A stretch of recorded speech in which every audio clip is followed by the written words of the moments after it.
بسم اللہ الرحمن الرحیم۔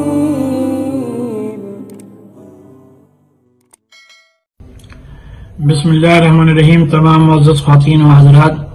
جیسے کہ میڈیا رپورٹ سے اس بات کا اندازہ ہو رہا ہے کہ ایودھیا مسئلے پر سپریم کورٹ کا فائنل ججمنٹ بہت ہی جلد آنے کی امید ہے، اور آپ تمام لوگ اس سے بخوبی واقف ہیں کہ ایودھیا کا یہ مسئلہ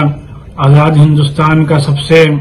بڑا اور حساس اور سینسٹیو مسئلہ ہے، جس پر نہ صرف یہ کہ پورے ملک کی بلکہ انٹرنیشنل کمیونٹی کی بھی نگاہیں لگی ہوئی ہیں۔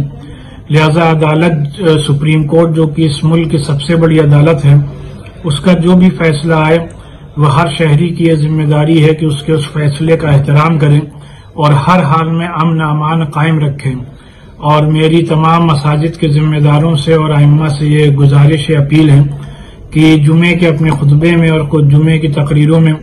عوام سے اس سلسلے میں اپیل کریں کہ کسی بھی قسم سے خوف زدہ یا ڈرنے کی ضرورت نہیں ہے، بلکہ ملک کے آئین، ملک کے کانسٹیٹیوشن، ملک کے سنویدھان، ملک کے عدلیہ پر پوری طریقے سے اعتماد ہونا چاہیے، اور جو بھی فیصلہ آئے اس کا ہم سب لوگ احترام کریں، نہ کسی قسم کا جشن منائیں، نہ کوئی نعرے بازی کریں اور نہ کوئی احتجاج کریں، نہ کوئی ایسی بات کہیں جس سے کسی کے بھی مذہبی جذبات اور ریلیجس سینٹیمنٹس ہرٹ ہوں، بلکہ اپنے ملک کی قومی یکجہتی، ملک کی گنگا جمنی تہذیب، ملک کی کمیونل ہارمنی پر کوئی بھی آنچ نہ آنے دیں اور ہر حال میں امن امان قائم رکھیں۔